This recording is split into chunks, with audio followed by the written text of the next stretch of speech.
It is Oshkosh Live, powered by Redbird Flight, and we are here with Charlie Gregoire, CEO of Redbird, to share a big announcement related to its partnership with Avidyne. Over to you, Charlie. Tell us about your big announcement for today. Yeah, today we announced an engineering partnership that we entered into with Avidyne to integrate actual Avidyne hardware and actual Avidyne software into our sims while maintaining full interchangeability that's so core to what we do. It's really exciting. I think it's going to be a game changer for our customers to be able to put Avidyne units in their fleet and to be able to use them one for one with their training fleet. But awesome. Well, let's turn it over. Speaking of which, we have an Avidyne rep right here with us, sir. Welcome to Oshkosh Live. Congratulations on this exciting announcement going out today. So tell us your side of the story here as it relates to this great partnership with Redbird. Thanks. Yeah, we're really happy to be working with Redbird. We've been working on this, as Charlie said, for a year. We're very interested in getting really realistic simulations of our products out in these kinds of simulations, and also our products are being more widely adopted by flight schools, and this is a key element to allow them to do that. So our IFD 440 GPS, which is a drop-in replacement for legacy products, is something that's a great product for flight schools because they can update their fleet literally in overnight because they're nearly interchangeable. And the big ask for the last several years has been, we need a really high-fidelity flight simulation for this. We provide an iPad simulation, which is great, but you can't actually get out there and fly it. So we've enjoyed working with the Redbird team. We've got a sim in our facility. We have a bunch of engineers working together. It's been terrific. What was the original inspiration behind this partnership? I think it was really, probably from my perspective, one of the things was we were looking at doing it, and our products are touchscreen, and we looked at the way that the Redbird sims are implemented, and we started saying, this is going to be hard to do with the current typical implementation with the touchscreen. So we said, what can we do to make this feel like a native touchscreen avionics product? And we said, the way we're going to do this is by putting real panel bezel hardware into the sim. And there were a whole bunch of technical limitations on that. Our units are large and you can't jam them in there, so we had to adapt that, and we had to integrate it with the Redbird simulation software and so forth. So there's been a bunch of work. But to me, I think maybe the very first motivating thing was, let's try and do this. Well, you're not going to be able to do it in the traditional fashion with a touchscreen. Sure. Totally understandable. So, if someone wants to fly an Avidyne-equipped Redbird simulator, how do they go about tracking one of them down? Do they have to special order one? Walk us through that. So we're just starting. We've got the technical part working, and as Charlie said, it's demonstrated right behind us in the booth, and then commercially these will be available, and Charlie can talk about it more, as one of their aircraft types that they can use in their simulator. Yeah, the key to this integration to us was to maintain the interchangeability and make it available to all of the existing Redbird devices that are out there, from the TD all the way up to our MCX line. So it's built into our existing interchangeable hardware. It will be built into our interchangeable hardware. What we're showing off here is sort of the first engineering, the work product of the first engineering effort. So there's a 550 in this MCX here. The first releasable product will have a full Avidyne stack and will be available for your Redbird at your school. Wow. And what does the cost look like to that for a flight school, for instance? Well, there will be a cost component to add the new configuration on, but it'll be a fraction of what it would cost to integrate actual avionics or do this in a more quote unquote conventional way. Sure. we don't build things in the conventional way. We build it in a way we feel like it meets the value proposition for the customer. So absolutely. Well, like you guys said, there is one here that people are testing out. What are their initial reactions? Dan, do you want to just give us a look into that? Well, I think at the end of the day, nobody's ever seen anything like this before, so people jump in there. Yeah. That's Oshkosh. Gotta love being in there, show, man. That's a fuel to noise generation machine out there. Dan, just so you know, we cued that as a big splash for your big announcement today. So that's the level of enthusiasm that we're seeing. It's right. Terrific. And we have we've had people asking us for this for a long time, and now we've sort of sprung the announcement on them, and we'll be sending them by here for the rest of the show. So I think, this is something we've never announced before. It's been asked for. We've kind of pushed people off a little bit, but it's going to get a tremendous amount of interest. Yep. Fantastic. Well, clearly, for an announcement like this, putting it out at Oshkosh seems perfect, right? I mean, certainly press releases go out every day, but clearly a very specific, purposeful decision to put it out here. Obviously, not just on Oshkosh Live, but at the world's biggest aviation show. Yep. So, no-brainer there, I guess, right? Nothing like it. That's right. This is the place to do it. Best way to do it. And we've been working on this really hard and springing on people right here at on day 2 of Oshkosh. So it's as good as it gets. So how high is the ceiling here? This partnership, obviously, big announcement today. You were talking a little bit. Go ahead. Yeah, sir. I can't even see the ceiling. It's blue sky above us. That's the best problem to have. Yeah. We're very happy to have a collaborative flight simulator manufacturer to work with. I think that we focus on making our products easy to use, and we're trying to make flying safer, and the way you make it safer is by making the products easier to use, but also making it easier to train on them. And so this has been something that we've dreamt up for a long time. We've done a few other really small projects on sims, but we have a lot of other products and a lot of other things going that would also really benefit from this kind of a treatment. That's fantastic. Kayla, what do you expect from a plane and pilot audience, this sort of news? Like, if you can be the reader, the fan, the follower, like, how does this news received? How do you expect this, putting it out on social, you're putting it out on your site, how would you expect the response to be for something like this? Yeah, I think that's a great question, Sean. I mean, we have a very, an audience of such a large flight school, student pilot demographic. So I think this is a complete game changer. This is a time saver. This is a money saver. This is a big deal for especially the flight training community, but also, owners. If they maybe are curious about what's it like to fly behind an Avidyne panel, I think this gives them a great glimpse into that. So yeah, I think our readers are going to be super interested to hear about this, and maybe if they're here at the show, to come try it out for themselves. Speaking of which, like you said, we have it set up right here in the Redbird booth. Any initial feedback, just anyone so far, from here at the show? Has anyone? Yeah, they've been flying it all morning. What's the response? Positive. Yeah, nothing but positive. The problem is, of course, they ask, "Great, when can I have it?" Wow. Yeah, right.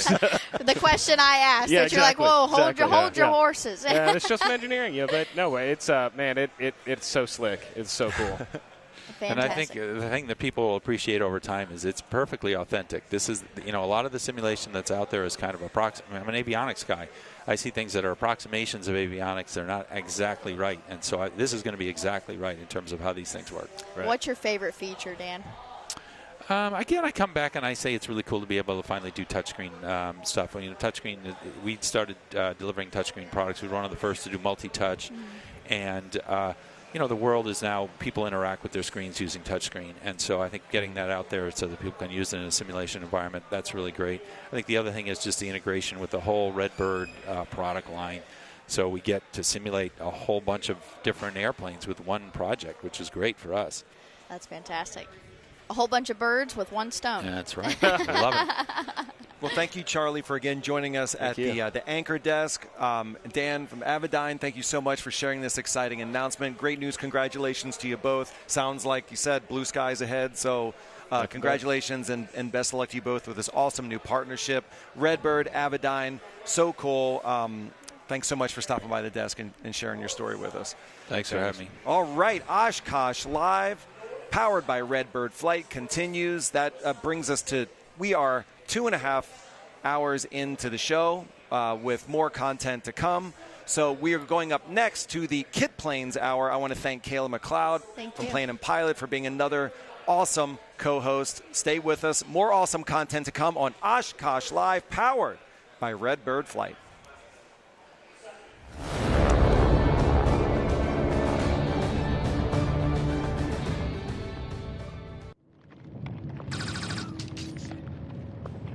It's happening. Okay. It's happening. Let's go. It's happening. Let's go. Get the bag. Get the bag. Get. What? Life's better when you're prepared, especially on the flight deck. Find a Redbird near you. and fly like you've been there before. I help people. I create music. I shape the future. I am an entrepreneur. I inspire people with more than words. I ride forward. The sky is not my limit. Find your blue at MTSU. Next. So where do you see yourself in 5 years?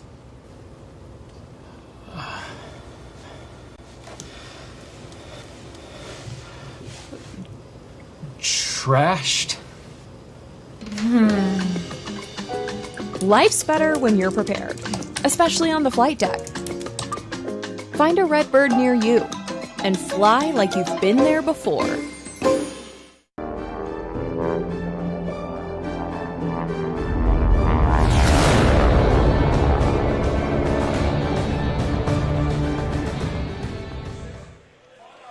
This is Oshkosh Live, powered by Redbird Flight. We are 2.5 hours into the show, Ryan. How are you feeling? How's your stamina? Oh, good. I just crushed another cup of coffee. Another one? Since the one we had? No, it's the same one. Oh, same one. Okay. Don't Could've stay told ahead of you, me. yes.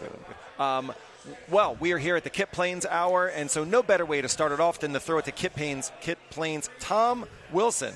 We're going to go and sing a Zenith home-built airplane out in the field here at Oshkosh. Let's check out that video now. Should be good.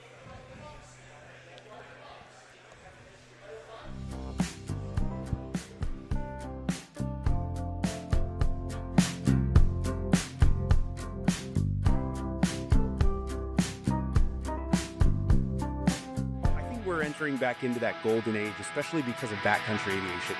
We're getting back into one of those golden eras of aviation where people are truly saying, wow, this is a freedom that I can have.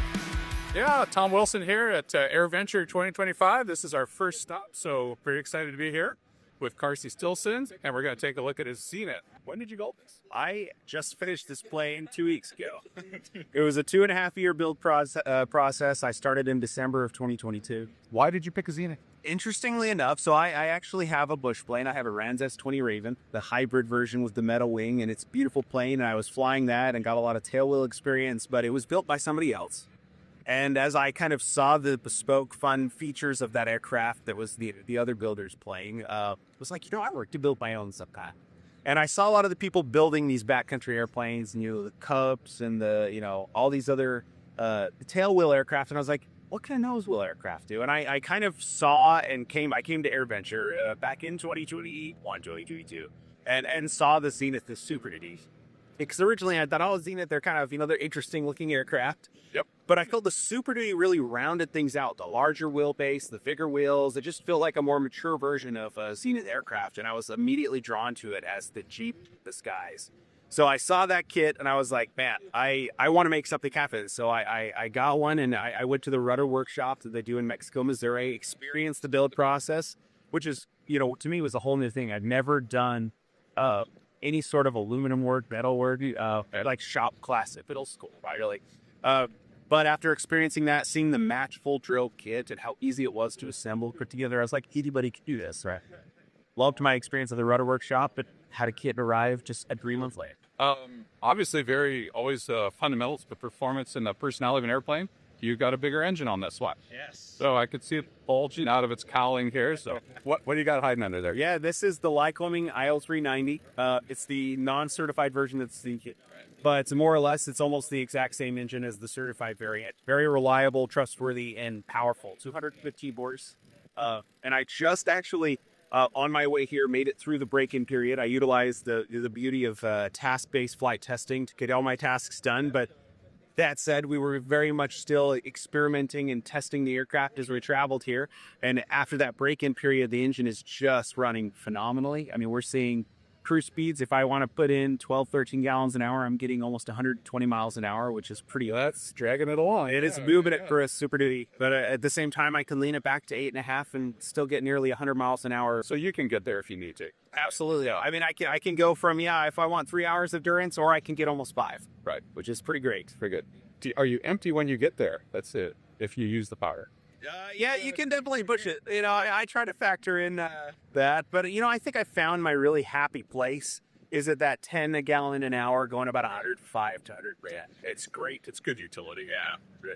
It's I worked with Evoke Aircraft Design to come up with the paint schema design, and then I trusted the team at Artcraft Paint to actually bring it to life. I didn't paint it myself. I don't think I'm quite as capable of that. I kind of left that to the pros to share. But yeah, they painted the plane. It's all based on the custom topography. I have a tattoo that a lot of people recognize. It's a sectional chart of Zion National Park, and it's the first flight that I took my wife and kids on as their pilot. That's never going to blow out the window. Right? And it's not.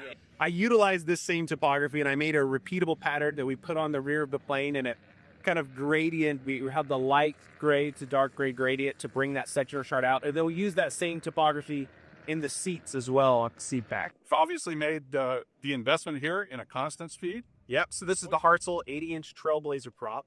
So this is full constant speed.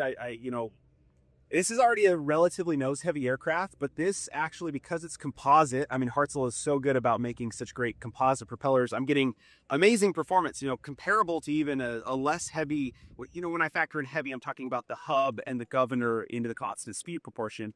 I'm seeing such good performance numbers on this that it's been actually really impressive. Rolling stock. Anything special down here we should talk about on wheels and tires? On my gear, this is funny enough. People are always like, "What special stuff that you put on?" This is what comes with the Zenith Superduty kit. Mm-hmm. It's the Aero Classics. I believe they're 27.5-inch, if I recall. Yeah, 27.5s on the sides. They're typical 8s on the air hops up front. It's trail ready, as some people would say. I think I would put larger wheels on it. It's not necessary for. Love the lift up doors. Thank you. So practical. Yeah, so I went with the full Garmin G3X panel. So this is an experimental panel. It's got the dual G3X, both the landscape 10-inch and then the vertical 7-inch, which I utilize. This is my primary flight display here, map here, and then engine monitoring on this side. So it covers everything I need. Interestingly enough, Extra Aircraft actually built my panel for me. Really? I reached out to them and they're like, "We would love to." They have this beautiful, this is a forged carbon fiber panel fitting here. And I had seen them do it on their aircraft. And I said, "Well, where do you guys get that forged carbon fiber?" Like, "We make it ourselves." And I was like, "Would you make me one?" And they're like, "Absolutely." And so they are part of this build too, which was incredible. I joke that my plane is now plus and minus 10G capable because of my panel. Because you got an extra panel on it. And it's funny that, it's cohesively, visually, this ties in with your aft fuselage. It does. Yeah. And they even did the milled switches and stuff for me. It turned out just awesome. I'm very pleased. Manly stuff there, yeah. Yep, so Sport Aircraft Seats did these. These are custom seats. We actually redesigned the Zenith seat. It originally kind of has an arch to it, which for a shorter pilot I think is good because it kind of hits your neck and it's like a neck rest. As a taller person, it actually hits into my back. So we redesigned the seat, put a lot more lumbar support in, and now I worked with him to produce them for Zenith pilots, and so these are rebuilt seats. It was just extremely comfortable. So they're all custom based on the same topography, and then we actually burns the whiskey meat, lasered it into the top on the seats. So I worked with a company called 67 Designs. They make lots of mounts and stuff, and they have these rails here that I actually installed, and I will put a Starlink in here to have in-flight Wi-Fi. And in the backcountry, I can have communication to be able to reach and contact people. So I put in power supplies through here where all my wiring is, so I can have internet or anything there. On the edge of the wings, and we'll get to those in a sec, I have camera power that I can then record and do all of my flying without having to worry about switching batteries. And it's actually a safety feature for me because when I get in the plane, people who are, influencing and recording what they're flying, if you're concerned about your cameras not working, it's now something that's taking your mind off of the important thing, which is flying. Yeah, you're a cameraman and not a pilot. Exactly. Right. All I do is flip this switch and I don't think about the rest. Right. So it's integrated. It's an integral part of this airplane, the ability to shoot video. Absolutely. Wonderful. Yeah. So this is, you'll see that we can extend it all the way out. These are my Insta360. Yes. Well, I utilize the Insta360 X5 camera, which I can then put on this. And the camera built into the actual camera's artificial intelligence capability makes this whole thing invisible. So the shot appears as if you're just flying in front of the airplane. And it's really, really impressive. And then I can pull power that I've run. And the beauty of kit planes and experimental aviation is I ran wire And I'd ask the FAA if he could do that. Exactly. OSTC is required. So I've got power here and a water-resistant power port. I can then run it up to my camera and flip that switch, and it turns on and starts recording immediately. So it's very, very nice. Sure. How about the stability of the mount? Does the electronics take the jiggle out? No, it wiggles, but yes, absolutely. Because when I'm flying, it'll do this. But the camera is built-in stabilization. You don't even know. It's pretty impressive. Better living through electronics. Yeah. This is quite the span here. This is just the first. Like, I have another one on the other side, and I actually plan to do a really unique custom mount based off of my tail. Try to go out and up to give you that video game-esque shot over the aircraft. There's a couple fun places I plan to try to integrate mounts to see what I can get shot-wise. Great. So this is everything I did on this was inspiration from southern Utah. The greater Zion area. It's, you have the mountain actual silhouette with the copper, which kind of pulls in that red rock. Also, we have with a lot of lava rock where we live. And the topography is, again, based off of southern Utah. And it's just my love letter to where I live. It's truly one of the most stunning places in the world and one of the most incredible backcountry aviation places. Well, I think it's a great illustration of your creativity. And bringing it in. Thank you. I'm very happy with it. Great. All right. Super. Cool. Thank you. Superb. And you are in Utah, correct? Yes, I'm in southern Utah. I'm based in St. George, just an hour and a half from Las Vegas, in the Red Rocks, Zion National Park, which is this, and then Grand Canyon. I plan to be playing a lot out there. And we also can find you on the web, correct? Yeah, that's correct. So this all started, I have a company called Wearworthy, but more of a social media channel is what it's turned into, where people have been following my moves. And it's absolutely blown up. In the last 3 years, we went from 5,000 to 1.2 million followers. My airplane is kind of a testament to what you can do with experimental aviation. That's kind of where my passion is. But kit planes in general are a magical way to enter into aviation because they're getting better. They're getting more capable. Right. The production processes are improving so dramatically that you can assemble one in 500 to 700 hours, or you can assemble one that just did everything you want for half the price of what a certified comparable aircraft you do. Right. I think that this, in my goal with Wearworthy, was to show people what experimental aviation is, show people that, you can get into this with a couple friends, the same price of buying a fancy speedboat or a wakeboard boat, right? Or some toy hauler. Something actually is approachable. It's very a stretch. Yeah. Yeah. And so I really want to, I think we're entering back into that golden age, especially because of backcountry aviation. We're getting back into one of those golden eras of aviation where people are truly saying, "Wow, this is a freedom that I can have." Well, the airplane has utility. It's more than just up, drive around, come back down again. Exactly. Yeah. And it seems to me that this airplane's a good example of the fact that a modern kit, reasonably easy to assemble, it doesn't require tons of, hand massage to start with. Okay? So you get a functioning airplane relatively quickly, but then it's your blank canvas to start from there. Getting an airplane build is like the jumping out point. And clearly, this airplane seems to be a good example of that. It is. It's fun to go to the Zenith Homecoming in September and see all these seats show up, and they are all starkly different. Everybody has put their own touch into it, different engines, different avionics. It truly is the blank canvas, and it just allows people to, really have a form of expression to make something that's custom to them, which is what I wanted after seeing my RANs and going, what could I make for myself? This is Oshkosh Live, powered by Redbird Flight. Multiple hours into day 2. Temperatures are rising. We're almost up to 80 degrees here. Getting a little corn sweaty. A little corn sweaty, a little muggy, a little hazy. But our next guest did promise cold margaritas at day's end, which is why we're going to give him as much time at the anchor desk as we like. But my esteemed colleague, Ryan Ewing, is going to throw it to the intro. Ryan, who do we have with us? So tell us about yourself, Kelly Aerospace. Give us the 30,000-foot overview, so to speak. All right. Well, Kelly Aerospace is a family of flying people, okay?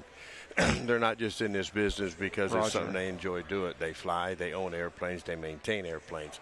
They're great people to work for because what we do, there is nobody that does. We do all electric air conditioning, and there's none of that anywhere in the industry right now. So they let us go, and we go do what we do, and it's lighter weight stuff. There's some really neat things about it, and people come by the booth. We'll get real technical about that. But at the end of the day, Kelly Aerospace, they do a little bit of everything. My division is thermal systems. That's what we do. there's so many other things that Kelly Aerospace does. They are steeped in this business. So tell us a little bit about what you're excited about, new products, new services, new systems. What's the Oshkosh story for Kelly Aerospace here in 2025? Well, we're going to be introducing the 210, the Cessna 210 very soon. It's certified. There are some little glitches with some of the different models, but we're ready to go with that, and we are currently installing those.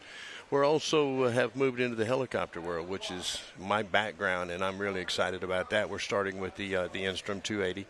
I don't know if there's one here at the show. We had it in our booth last year, and we'll be moving into their turbine version of that as well. So those are a couple of the new things, and we've been telling people we can't help them in the older aircraft due to the fact that they're 12 volts for years. And we think we're on the right track to maybe bring some of the older airplanes into the air-conditioned world. So that's pretty exciting, and probably next year before we're in it far enough to really talk about it, but that's where we're headed. Talk a little bit about the thermal systems. What do they do? Well, right now, just air conditioning. Got it. It's all electric air conditioning, and right now it's all in general aviation. This technology is extremely lightweight compared to the older automotive adaptations to aviation air conditioning. It's really simple stuff. It doesn't break down. You put it in there, and you're satisfied with it. We're doing them at the OE level for several, Cessna, Piper, and some of those. But we're huge in the aftermarket, which is why we're here in the middle of God's country for aviation. So for someone who's interested in what Kelly Aerospace does for these particular products, like what is it relates to like lead time, getting it installed? What can an average consumer expect? Well, it takes 10 days to install. We don't miss that. Sometimes we're quicker, but these people are going to drop their airplane off, and then they're going to come back. They need to know a date, so we give them 10 days. It's about 3 weeks. It moves around a lot, but about 3 weeks is our average for when you call. We can get a kit together and get you in one of our facilities, which is Kansas, Alabama, or Ohio right now. Awesome. So we were talking before this segment a little bit about your history here at the show. And you believe you said this was your 36th year. Is that correct? It's like something like that. Yeah, it's been a long time. It's been before all these buildings were here, and we were all stretched out down here. Yeah. The tall buildings, the buildings I think had 8-foot ceilings in them, so it got a little treacherous toward the end of the show, and it was hot from the beginning of the day. But I really watched aviation at this show, and they're on the cutting edge, obviously. So it's been a fun ride. It's been a great time, and really, you come up here now, and we're going to see a lot of. To your point, I've heard multiple times about this is the only time of year I see this person and that person, Absolutely. And that's very cool. It's a very international show, so a lot of your friends from Europe come over here and all. We met some Germans at our camp. No, exactly. Not just that, but you're going to see people that you may not see but here, and that makes it even more fun. That's great. So when we talk about if anyone who's watching wants to come find you, or if anyone might have heard about these margaritas that I heard you mentioning, where's the best place to come find you with an empty mug? Well, you'll see me laid up next to the trailer over there. We're over here in booth 189, just next to the C. I believe that's the C building down there. We're also inside, but we have 3 airplanes there, air conditioned all day long. The thing about this electric air conditioning, there are no flight restrictions. You can turn it on, take off, land, taxi, and all that. So it also blends itself to being on the ground in our booth and running. So when the air show starts, we'll literally go sit in an air-conditioned airplane and take our phone calls because you can't hear any other way. It's like I said, we don't have any competition right now, so we're enjoying the ride. And where is the best place for people to find you all across the internet? Well, and elsewhere. We do a very good job of letting people know where that is, kellyaerospace.com.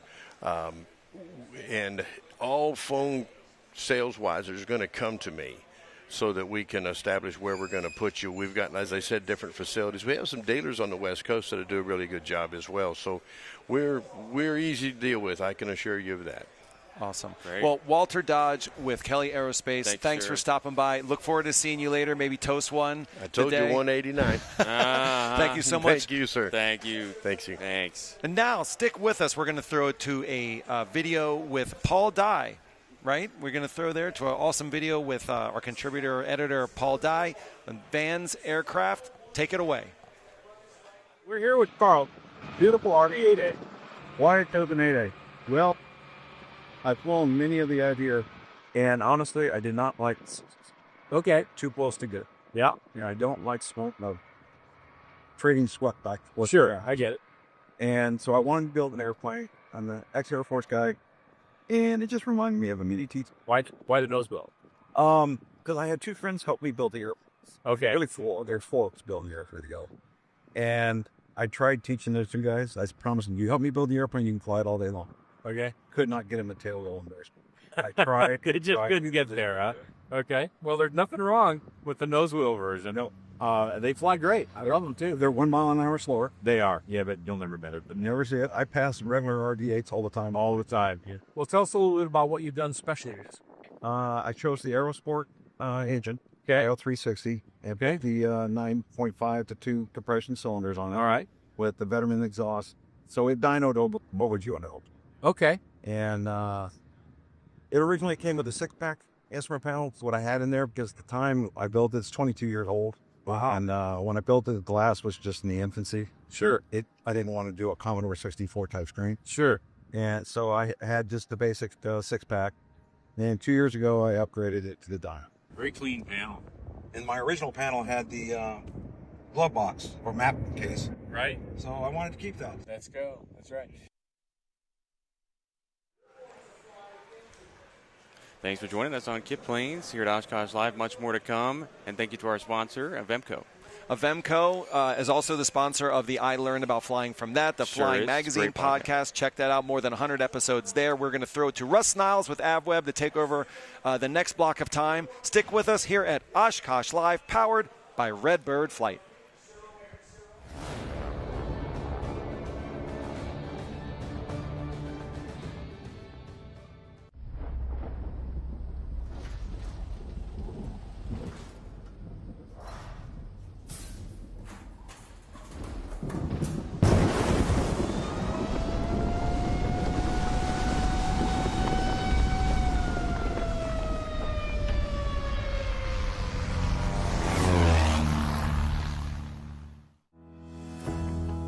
Tempest plays a vital role in the industry, and in today's world we are the leading spark plug and oil filter manufacturer for general aviation.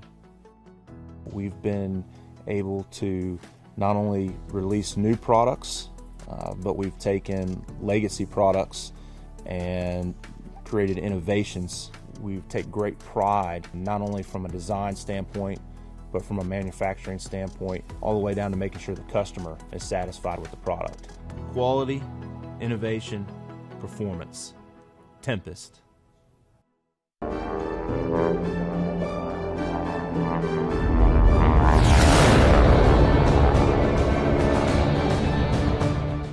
Hello, everyone. Welcome to Oshkosh Live. We are live from the grounds at the AirVenture 2025, and it's another beautiful day.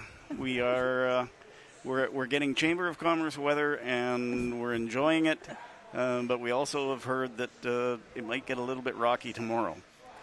Anyhow, speaking of rocky, the whole topic of flight training and getting people ready for a flight training flying profession has been an undercurrent of the industry for probably the last 5 to 8 years. With a pilot shortage and the rush to fill seats, there have been some gaps in training. Karen Kalishek is the chair of the National Association of Flight Instructors, and she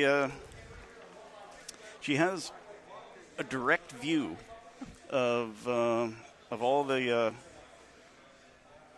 goings on in the flight training industry, and she has some observations as a designated pilot examiner as well. So, Karen, tell us, are we safe up there? Well, I'd like to think we are, because I fly regularly, commercially and privately, and with a lot of students and examinees, being for the first time a passenger for many of them. So, yeah, I'd say we're safe, but are there concerns? Yes. In fact, statistically, the analysis is still being done, but it appears that the initial pass rate for virtually every level of pilot certification or rating has been dropping fairly recently over the last few years. And we don't have the bottom line at this point, but it may be as low as the mid-60s So, meaning we've got a significant amount of people that have been endorsed for an examination but aren't really ready to successfully pass that. Well, what have you seen in your flights with candidates for arguably one of the hardest certificates that ordinary people can achieve in life? Speaking from my own experience, it was the hardest thing I ever did, but I did it. Yeah. And what are you seeing when you climb in the right seat with somebody who's hoping to get a pilot's license off you? Okay, and I'd say you didn't say private pilot, but actually for a lot of people, because it is their first exam. So, they come in with trepidation. It obviously varies a lot by individual, but one of the issues that appears to be becoming more and more prevalent is the idea of people simply memorizing things. That there's actually 4 levels of learning, which is first rote memorization, just being able to take something in and spew it out again. If you have, the bare bulb, yes, no, black, white questions, then higher level would be understanding what you're saying. Third would be actually applying it, for example, in a flight situation, and then correlating, for example, aerodynamic concepts to other situations. So we're finding more and more in the examining area people that are at that rote level of memorization, and that's problematic. So, for example, if I ask someone about the power plant, they might just tell me something about the power plant, but I say, okay, so you're flying along and the engine seems to be running a little rough. What do you do? And if they simply say, we'll put on the carb heat, and I say, well, is this a carbureted aircraft? No. It's probably not carb heat problem, but it gets down to not only their systems knowledge, but that level of, do they understand how the systems of, how they interact, what's going to happen? Are they able to actually apply that to troubleshooting, determining what to do? Do they have the aeronautical decision-making skills? So they're being trained to pass tests. Well, they're hopefully being trained to meet the minimum, and a lot of people don't realize the airman certification standards are actually the minimum considered necessary to be a safe and proficient pilot at that point in time. It doesn't mean they've learned everything. It doesn't mean they're an excellent pilot. It simply means they're minimally considered safe enough to go out, take passengers for whatever that pilot level rating is. Well, license to learn, right? Exactly. So what do you tell people when you flunk them? Well, I don't use that word. What I point out is telling people you need a little more training. And then we have a debrief that's required part of an exam. Many times I've given debriefs up to 2 hours. It's just explaining, giving them additional content. Sometimes it's actually the equivalent of ground training. And I like people to come away with the understanding it's not a failure. It simply means they need more training. And I can tell you virtually to a person when they come back to me, if they come back to me for the re-exam, they'll usually say this was the best thing that could have happened because they realized it was something that they themselves kind of knew was marginal. They were just hoping it would be good enough on the exam day, and under the stress of the exam, it comes to light. And then after getting that specific training on that skill area or knowledge area, understanding, they're so much more comfortable, competent, and confidence, which is really important. So what's the 30,000-foot view of this? Your organization takes these matters very seriously. So what's NAFI doing to improve that failure rate? And we're not calling it failure. Lack of immediate success. Lack of immediate success. need for additional training. So what's NAFI's reaction been to this state of affairs? Well, we wish we had more time, but there's a lot of things that we offer. And in fact, anyone can join NAFI, by the way. You don't have to be a flight instructor. So we focus on really areas of mentorship. So we really have special interest groups. We pair people, new instructors with more experienced instructors, help them get over their initial hurdles, learn how to adapt to different people's learning styles, because everyone learns differently. That's an important part of being an instructor. We also have education. So we have a ream of educational content. We actually have a monthly broadcast for any pilot, not just flight instructors. It's called Mentor Live. We just had an excellent one on spins this month. So really good content. You can look that up on our website. That's nafimentor.org, by the way. And anyone can attend that free of charge. And a lot of other educational content. We put out a magazine. We put out an weekly newsletter. The third leg of this stool is advocacy. I myself serve on, I think, 8 different industry groups, FAA working groups, committees, boards. So constant activity helping promote the need for excellence in flight instruction. Okay, and what are you hearing from flight instructors about the changes that they're making to try and overcome these gaps? Okay. What are they saying, and what has been the industry reaction to the little blip that we're going through here right now? Yeah, well, I can tell you the instructors that are the experienced instructors and really interested in promoting quality obviously work with young. They have a lot of outreach themselves. So they work with flight schools. They work with other individual CFIs. Also on a broader basis, we just had our first national webinar, which was answering directly. A DP panel answered CFI questions. It was phenomenally successful. So the FAA actually hosted that, and they've agreed to continue that. So we're trying to break down that barrier between what the true needs, expectations are, and make sure the training achieves that. Okay, and what about the kids that need more training? How many of them come back? Is that a washout moment for a significant number of them, or do they try again? Well, that becomes it depends. There are schools that, for example, if they have, say, an airline career track training, and many of them now have implemented a, sad to say, washout. So someone told me, he came to me for his first exam with me, and he said, I've already had 2 failures. If I don't pass this, I'm out of the program. For that individual, I know definitely that was his career goal, and if he was washed out, he wasn't going to continue flying as a general aviation pilot.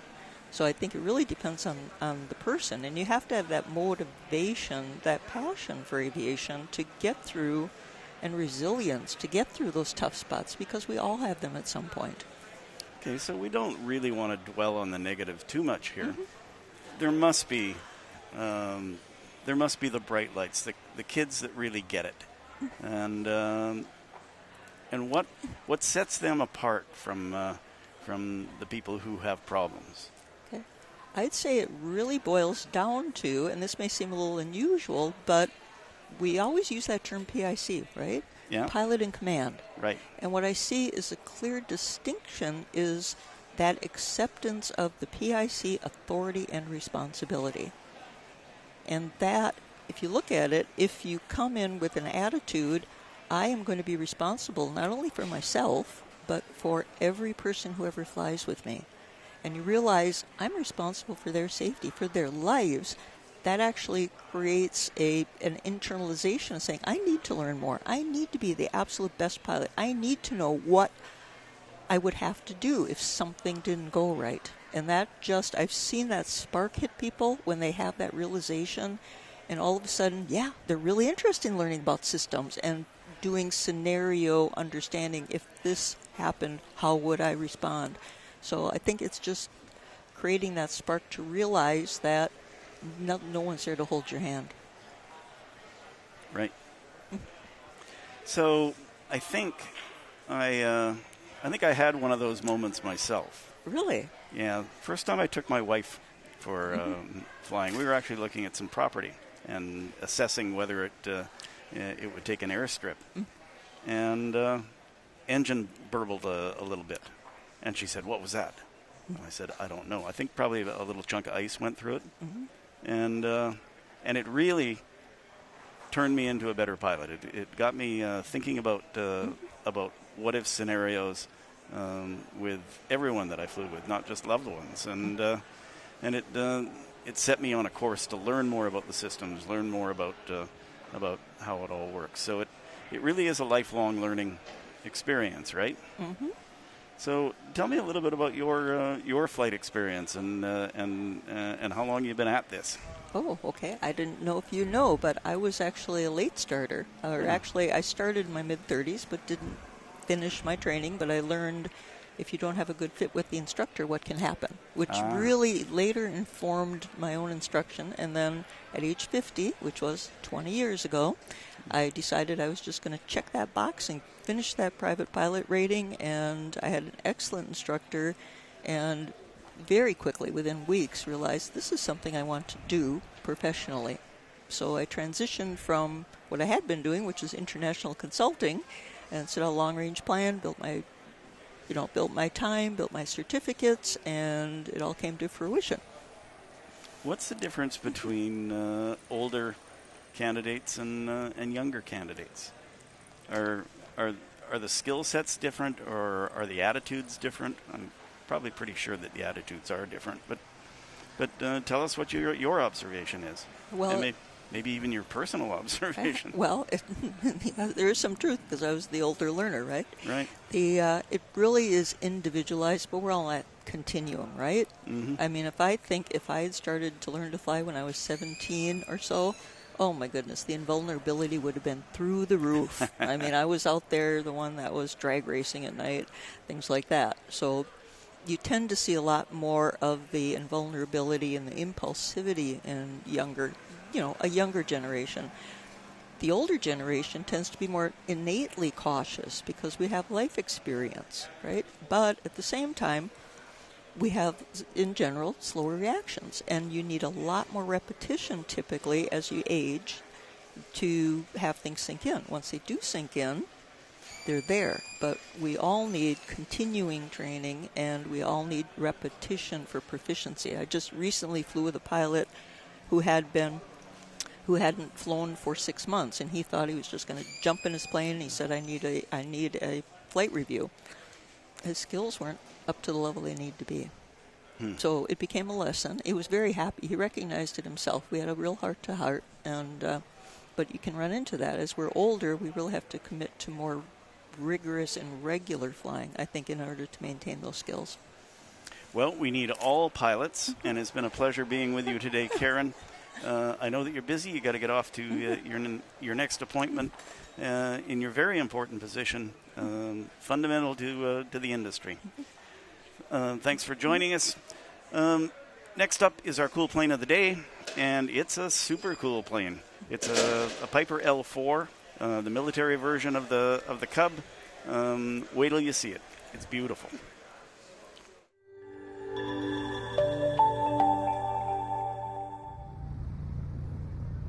My name is Paul Rankin, and I'm from Hudson, Wisconsin.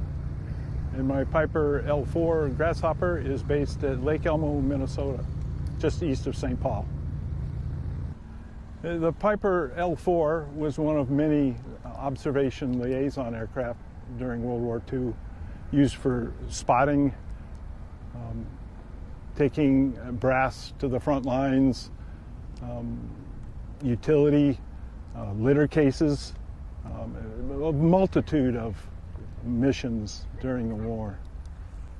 This particular airplane was built in 1945 and shipped to Guam, and it spent the last 6 months of the war in Guam before it was the end of the war and civilianized.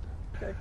The major differences between the standard Piper J3 Cub, the yellow Cub, and the military L4s was the greenhouse, as they call it, windows, which were extended so that the observer in the back seat could turn his seat around and look backwards as well as sideways to try to observe the enemy and the various things that they were trying to do.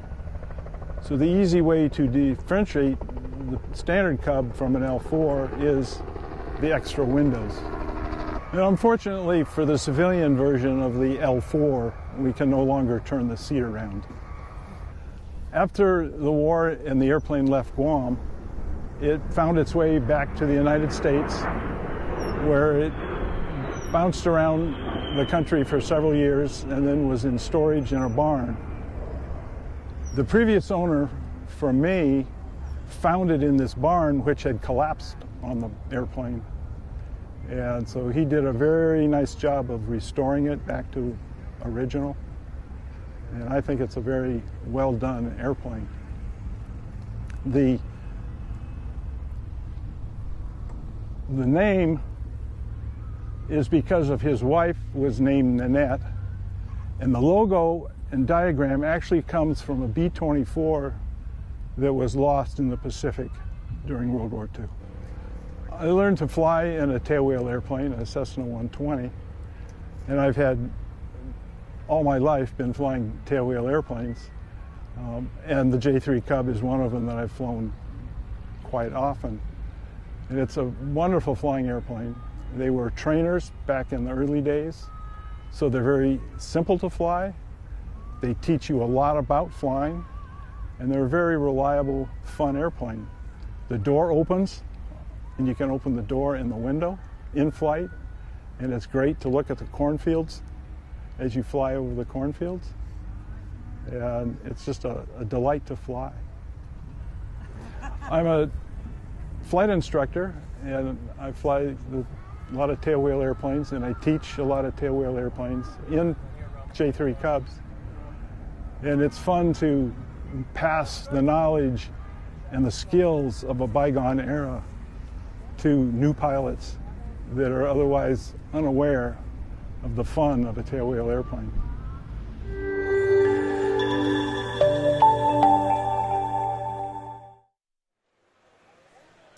Hello again, everyone. Welcome back live to our Oshkosh live coverage of AirVenture 2025. Anybody recognize this guy? Tom Haynes has been around aviation media for a very long time, recently retired from as communications director for AOPA, and quickly found a new passion. Tell us about conservation through aviation, Tom. Yeah, actually, when I was at AOPA, Russ, I had the opportunity to do some stories about organizations that did public benefit flying, and it always fascinated me. And so when I got approached by an organization called Elephants, Rhinos, and People, ERP.NGO, to help them with an aviation project in southern Africa, I was really intrigued because it combines aviation and conservation and flying and Africa, which I'd been to Africa, flown GA airplanes in Africa before, and it was an amazing experience, just a really kind of a life-changing sort of thing. So I don't think a lot of people realize just how much GA there is in Africa. There's a ton of it, isn't there? There is. People would be surprised to know that. I mean, there are caravans and air vans and helicopters and all kinds of GA airplane, 182s and 172s, light stuff as well, that all over Africa being used for wildlife services like we're doing, but also for tourism. It's huge seeing all the animals and going to remote places in Africa and many places you can't get to anyway except by general aviation airplanes. So there is an enormous aviation presence there. So what's the goal of Elephants, Rhinos, and People? Yeah, so the goal is to help protect endangered elephants and rhinos, particularly in South Africa and Namibia, which is right next door to South Africa, and to help the people who surround the communities, the preserves that this organization has acquired, help to lift them out of poverty and give them better lives through education, entrepreneurial training, helping their kids get to school with bicycles that the organization has donated, and a lot of other things they've done to help them. And the reason being, if they have better lives, they're less likely to support poaching of elephants and rhinos. And the elephants in Namibia, for example, in the northern part of the country where ERP's got some reserves, they're desert-adapted elephants, of which there are only a few hundred left. And in the south, they've got a black rhino sanctuary, and there's only a few hundred of those left. So it's really important that we take measures to help protect them, and that's exactly what ERP has been doing, acquiring the property, protecting them through helping the people around them, and then they implement all kinds of technology in the preserves as well to help detect poachers, and then the airplanes are going to be our sort of top cover. Infrared cameras on them. They have radio tracking systems for the The herds have lead animals that have collars on them, so we can keep track of the herds and know where they are. And it's a really Herculean effort, but it's been a lot of fun. It seems like there's an element of risk there. Is there? I mean, you're flying around looking for guys with guns, right? And yes. Do you ever find them? Well, fortunately in Namibia, it's been pretty quiet. They're further north in Africa and Central Africa. Poaching has been a very serious problem, and it was in Southern Africa a number of years ago. It has calmed down, but it's always a threat, and it does happen. And so what research has showed is that just having airplanes in the sky is a big deterrent. If the poachers know that there's observation going on, they tend to go away or be far less active. So just having airplanes out there flying around is actually an important part of the equation. Well, you can't see it. The folks at home can't see this, but we're right beside the beautiful airplane that's being used for this. Tell us about the plane and the relationship with Cub Crafters. Yeah, so it's an awesome airplane. It's a Cub Crafters NX Cub, and it's the nose gear version of the X Cub, and it's got the 215 horsepower engine in it, constant speed propeller, beautiful Garmin avionics panel in it, and very capable. It's got big Tundra tires on it, so it'll be a really good backcountry, off-airport kind of airplane for Namibia. And we're just super excited to have it. We took delivery of it here, the first one at the show, and we're raising money for the second one through what we call a signature campaign, where we're inviting pilots to step forward and participate we need 500 pilots to donate $1,000 each, and we'll be able to acquire the second airplane. And we're on track for that, but we could use some support. And Redbird has been super helpful to us, very supportive. Cub Crafters has been helpful. And it's been a really good relationship we've had with Cub Crafters and allowing them, being generous both on the pricing, but also they are very generous in allowing us access to their customers who also have the ability to help us out. What are the nuts and bolts of getting this operation off the ground, and how is it going to operate once you're on the ground in Namibia and other parts of Southern Africa? Yeah. Well, first thing is we need to get the second airplane, because the only practical way to get them over there is to ship them over, and the only practical way to ship them is by two to a crate, to a container. And so we need to get the second airplane, and we hope to acquire that pretty quickly. And by the end of the year, we want to have them being shipped over there, and ideally have them over there by the end of the year, because it's about a 3-month process to actually get them over there. So once we get them over there, they'll be reassembled, and we'll put them to work at basing out of a place called Swakopmund, which is on the west coast of Namibia, about halfway down the country. Beautiful resort town, actually, nice airport. And they'll be based there and will be utilized by professional rangers and doing the patrols and the herd monitoring. But the sort of a phase 2, when we get a couple more airplanes, we'll be inviting pilots to come over and participate by utilizing the airplanes to go visit some of the preserves and see the projects that ERP is doing in the communities, as well as going on the preserves themselves and getting to view the animals and stay at some of the beautiful lodges that surround the properties and just have an amazing, life-changing aviation experience like I've had over there. And so the funds then that they pay for using the airplanes and going on these organized trips will help fund the air wing, as we call it, on an ongoing basis. It's not our only source of income. We don't expect it to cover 100%, but it'll be able to keep us going. What kind of pilots are you looking for? I'm sure you got a lineup. Well, first we're looking for ones that have got $1,000 that they're willing to give to us, and then once we cross that hurdle, really, it's a great airplane to fly. I've flown one an NX Cub a couple times before. I was just up in Saratoga, New York, and flew one a couple weeks ago, and anybody who has flown 172s and 182s or something like that is going to be very comfortable in this airplane. Obviously, we'd like you to have some short takeoff and landing skills, but nothing outrageous. The runways down there are, they're not nearly as challenging as ours in the western United States. And so you don't have to have any super skills to fly the airplane. So really anybody with a decent GA background They're VFR airplanes only. The weather is great in Namibia. It's a lot of desert, so it's dry and clear. So you don't have to have an instrument rating. And we'll put you through a checkout once you get there. We're going to leave the airplanes registered so that it's easy for a U.S. pilot to come over and just go through a quick checkout, and then we'll give you guidance and have somebody flying with you if that's what you prefer. Are you going to be working with any African pilots to do all of this? Yeah, sure. There are a lot of pilots in Namibia, and we'll be hiring some of them, at least on a short-term basis, until the ERP is able to train up their own pilots. So we'll be utilizing a lot of pilots there, and I've flown with a couple of pilots in Southern Africa, including one in Namibia when I was there a couple years ago, and did a great job. And there's Namibia's got a really good, strong general aviation background, and they use airplanes a lot there. So this is not unusual. Well, I've heard it's very safety conscious and very well structured. Yeah. So timelines for all of this next year for really getting going.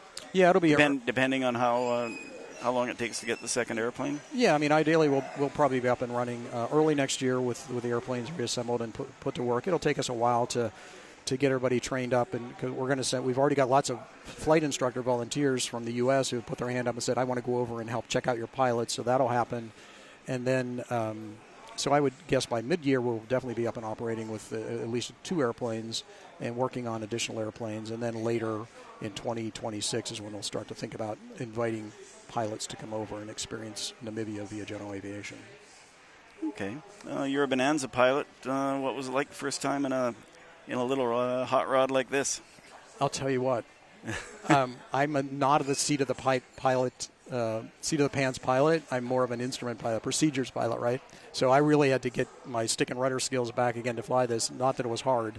It was just the landings that with the Tundra tires and the kind of the spring gear landing it on pavement. I did okay on grass. Landing on pavement, my landings were just okay. But light wing loading, that sort of thing. So for me, it was a bit of a transition. But anybody who's used to flying like a 172 or something like that will have no problem with it. Well, thanks for joining us today, Tom. Sounds like a fascinating project. And now we're going to throw it over to Sean Bean with the students of Middle Western University. Thanks for watching Oshkosh Live, and we will catch you tomorrow.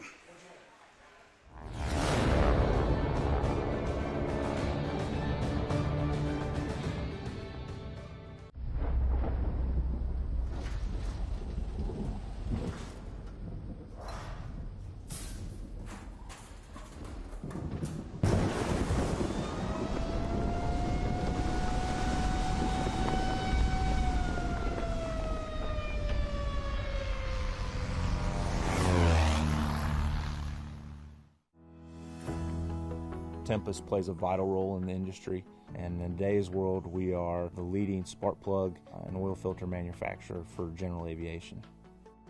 We've been able to not only release new products, but we've taken legacy products and created innovations. We take great pride not only from a design standpoint but from a manufacturing standpoint, all the way down to making sure the customer is satisfied with the product. Quality, innovation, performance. Tempest. Next. So where do you see yourself in 5 years?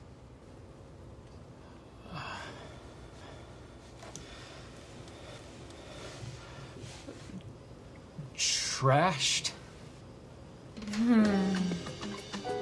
Life's better when you're prepared, especially on the flight deck. Find a Redbird near you and fly like you've been there before. I help people. I create music. I shape the future. I am an entrepreneur. I inspire people with more than words. I ride forward. The sky is not my limit. Find your blue at MTSU.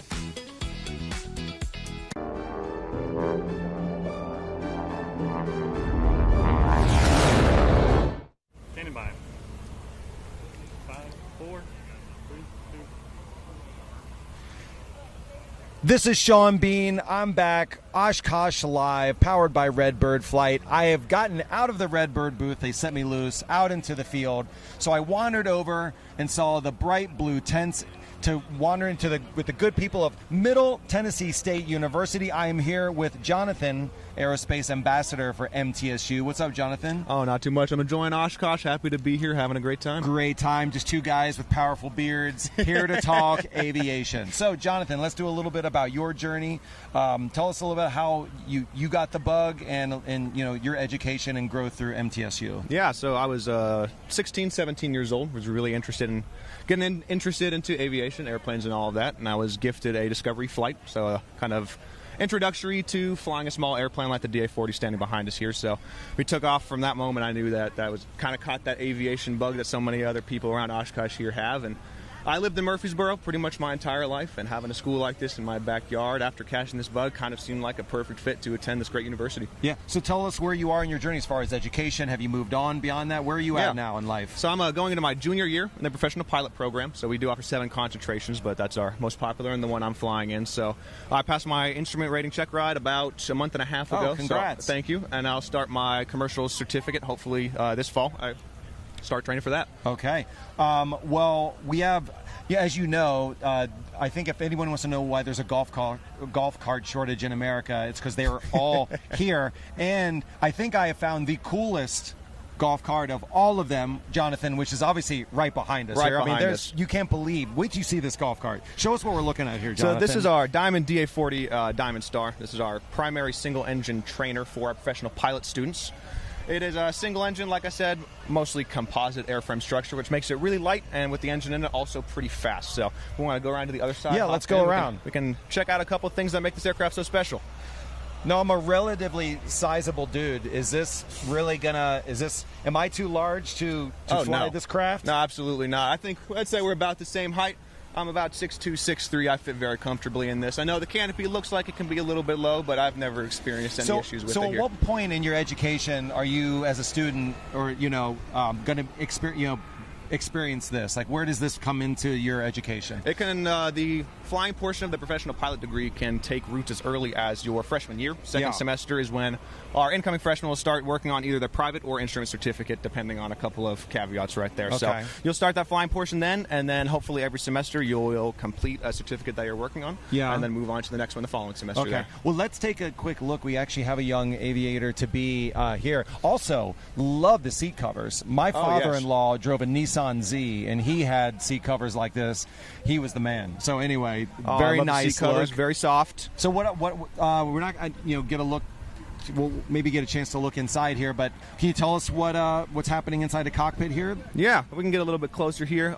Some of the things that make this aircraft so special and so easy to fly. Well, I guess situational awareness to fly is that it uses what's called the glass cockpit. Now, these screens that the camera is hopefully looking at right now is where they will read the instruments. So the 3 up top there are what is called round dial, steam gauge, sometimes analog instruments is what they're referred to as. Yeah. And a lot of primary single engine or trainer aircraft in general, or older aircraft in general, will fly primarily with these instruments and just those instruments. So what the MTSU and a lot of more modern aircraft are switching over to is the glass cockpit is what they're called. Now, this is the G1000 from Garmin. They have a tent over there.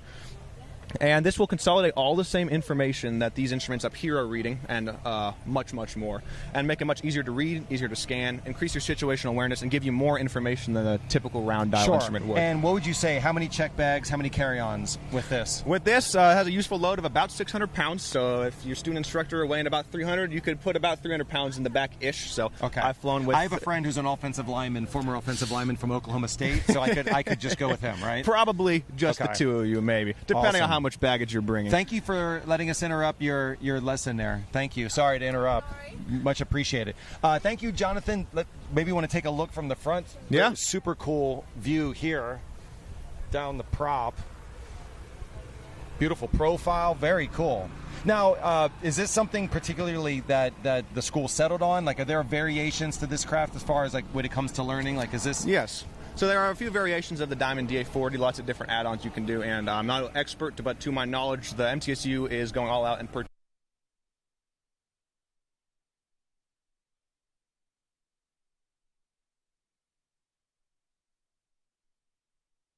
purchasing every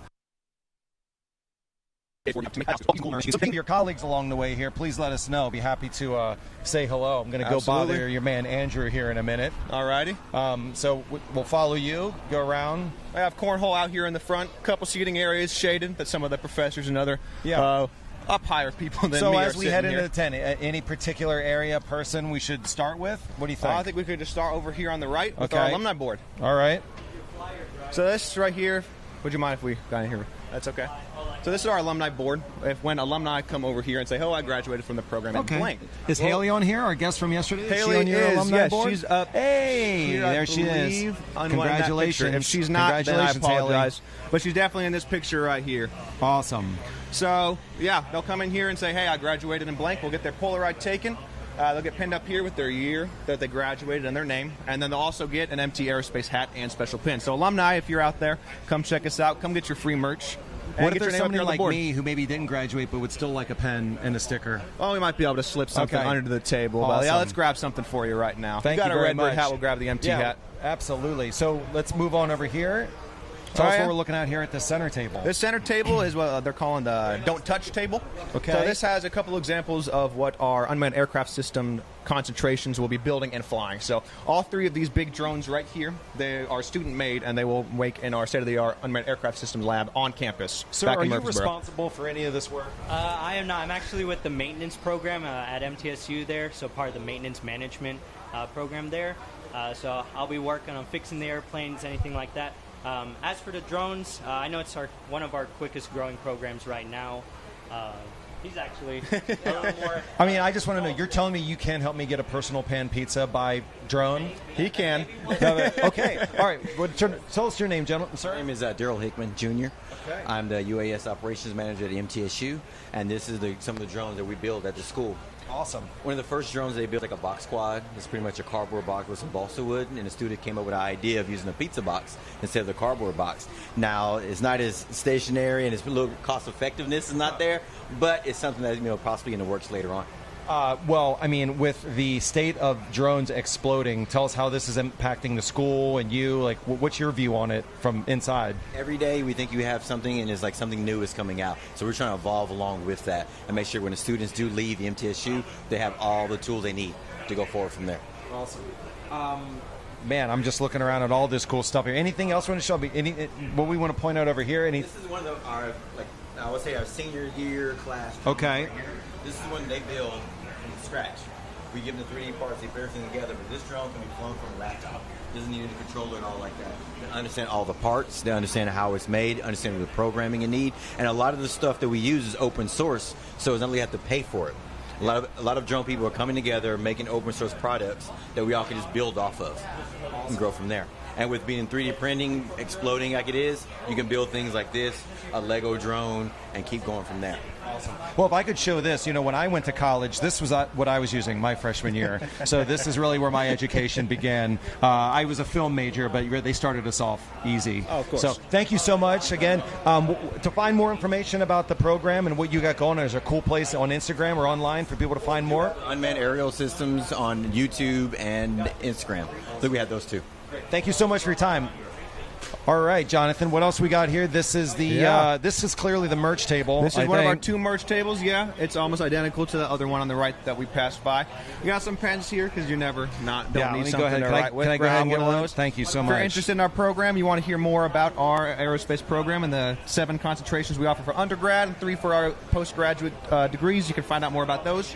And also a QR code there if you want to take and scan to get to our website. Okay. We also have sunglasses because we know how it gets hot and bright here at AirVenture. Again, here. can I get one? Absolutely. Thank Take you so everything. much. That's sweet. I'm wearing them right now. Yeah, Quite you look comfortable great.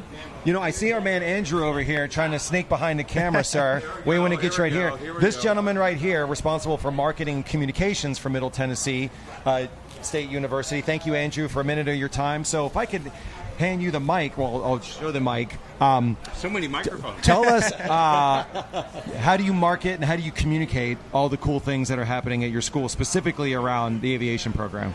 Well, I mean, obviously you come to great events like EAA, and working with you guys to help get our message out has really been important. We have so many of our alums come to EAA and other major aviation events. So big-time programs go to big-time events, and we really want to represent and connect with our alums and also prospective employers, too, you know. Jonathan, maybe a question for both of you. We were talking yesterday to your provost, and just beyond the aviation, just the vibe of the school, the student body. I'm also a big Blue Raider fan now. I don't know if I told you I'm kind of taking over that. Go Blue. Tell us a little bit about maybe Jonathan, you first, and then Andrew, the vibe of the school, what the community is like there at MTSU. Oh, yeah. I love the community at MTSU. I'm meeting all kinds of great people there. We have events on campus. We have concerts every spring. There are lots of student organizations to get involved in and meet the other students that I'm in classes with, and getting to know them on a personal level has just been fantastic. And, I mean, you can't get much better than flying airplanes with people that you love talking to. Yeah. So. Andrew, your thoughts on school? Well, you know, pull my string. I'll talk to you all day about Middle Tennessee State University. It is the type of school that makes a difference in the trajectory of people's lives. We are named perfectly. We're in the middle of Tennessee and a state university. We have a large in-state enrollment, but we've got signature programs like aerospace where we attract from all across the country. And because we are competitively one of the top 5 flight schools, public flight schools in the United States attached to a university. So that gives us volume. We got a big fleet of training aircraft. Y'all talked about that. Yeah. And all that fun things. But it's really that student experience that Jonathan's talking about. Comprehensive university, 21,000 enrollment or so, but it doesn't feel that large. Yeah. Yeah, we break it down. Flying Magazine is headquartered in Chattanooga, so maybe we could have a field trip, come over, you know, when school's back in session, see what's happening. Yeah, that'd be very cool. Well, Andrew Oppmann, Marketing and Communications for Middle Tennessee State University. Thanks so much for taking a minute. Of course, Jonathan, let's take one other walk back here. How are we doing on time? Is everything good here? We're still rolling? Okay, we're going to keep on moving. Hey, Jonathan, now that we've got a clear run at the aircraft, maybe we can get another quick look at it. I think so. Maybe you can give me the VIP here. Go over through here and you can take a seat in it. All right. A little bit of a tight space. Everyone suck in. Awesome. I can hold your mic all right, for buddy, you because you're going to need both hands. You're going to make me look cool, and so is the camera's going to make me look cool. So you take that, but don't talk into both. I won't. All right, so you're going to hop in. There's a step down here. Put my merch down. Of course, you don't want to break those. Okay. There's a step down there. There's a handle up here. Go ahead and grab onto the handle. It's kind of in here like this. Yep. Right there, and step up onto the wing. I promise you can hold you. It's made to do so. I had reservations at first, and then just lower yourself down to the seat. Exactly. Yeah. That's exactly where I've sat for 100 or so some odd hours there. All right. Learning to fly this airplane. Beautiful. So we're going to give you a chance to kind of step in here and maybe get another view. So again, Jonathan, tell me a little again, now that we're up close and personal, what we got cooking here. Yeah, so this is, like I said, the cockpit of the DA-40 here. So it uses a stick control, which I much prefer to the classic yoke flying. It makes me kind of feel like a fighter pilot, although I've never been one before. Yeah. It uses your engine controls down there. That's going to be your throttle, your propeller control, and then your mixture control. So that's going to control different things for the engine and make sure you're operating at max efficiency. And then, as I said earlier, for these screens, those are the glass cockpit for the Garmin G1000, kind of consolidating all your instruments, your GPS, your engine instruments, and 2 easy to read, easy to scan screens that gives you very up-to-date information on the state of flight you're flying in. Awesome. What about music? You know, does you bring a boombox? Tell me about how you're rocking the tunes when you're getting your hours. We got to be careful when we're flying with music. We're talking to air traffic control. We don't want to miss anything, so it's perfect. The DA-40, at least some of them do. Some of the more advanced ones with the Garmin G1000s have Bluetooth capability that'll page it right to your headset. But also you can get Bluetooth headsets that'll just connect to your phone and talk. And what's great about those is that they'll cut out every time air traffic control's talking to you, so you won't miss a single word from them. So tell me, what's the most beautiful view in all the hours you've logged in this thing back home, Murfreesboro? What's like the coolest view you've seen? The coolest view I've seen, I was flying a cross-country flight to somewhere all the way in West Tennessee. It was about 100 miles in a straight line. And it was when I was doing my instrument training. So I went, and that's kind of how you train to fly through and above clouds without making visual reference to the ground. Right. So I flew above a cloud. There was a huge cloud layer beneath me and another huge one above me. So I was in this kind of pocket between these 2 clouds that I was in for 100 miles, and nobody up there but me and my instructor that was sitting with me, and it was an amazing experience. Awesome. Very cool. Yeah, I don't know. I mean, like I said, I'm a sizable dude. Like this is fine. Oh, absolutely. I've never had any problem fitting in it. Yeah. Awesome. Well, I'm going to hand this back to you. All right. Come on back down to earth. Yep, the same way you came in.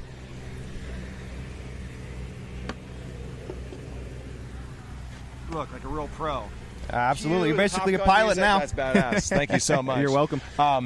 Yeah, we are here with Jonathan, our aerospace ambassador for MTSU. Thank you so much You're for the welcome. tour, Thank you. for the free merch, for the introductions, for a walkthrough of this incredible plane. So check it out, Middle Tennessee State University. Really incredible aviation and drone program there. Congratulations on your continued journey, Jonathan. Thanks for taking time for us here today. Absolutely. Why don't we take a quick walk if we have a couple of minutes? Let's take a quick look at the thoroughfare here. I'll take this from you. Let's just take a quick look since we still have a couple minutes. Want to show, I don't want to get you too far away. Real just quick look at the thoroughfare. We are here. It's about noon here on day 2 of Oshkosh Live here on Tuesday. You can see the crowd starting to pick up. I just got a heat advisory notification on my phone for Oshkosh to look out for temperatures upwards of 80 degrees over the next couple days. You know, I'm from Florida, and 80 degrees is what we call Christmas. So this is not a big deal. You're really not supposed to be wearing jeans at air shows. Should have worn something a little bit different, but not a big deal. But again, crowds starting to pile up. Golf cart palooza, people. Again, when you're out here, I'm hearing a lot of people talk about sunblock, hydration. It's very intense. Again, the grounds here are about 1,600 acres, and damn near all of it is filled with either aircraft, displays, tents, air shows, runways. So there's a lot of ground to cover.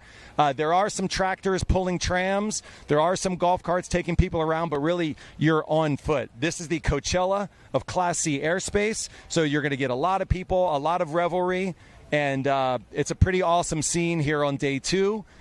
So how are things looking back in the studio? We're going to throw it back to the Redbird booth. This is Sean Bean with Oshkosh Live. Back to you.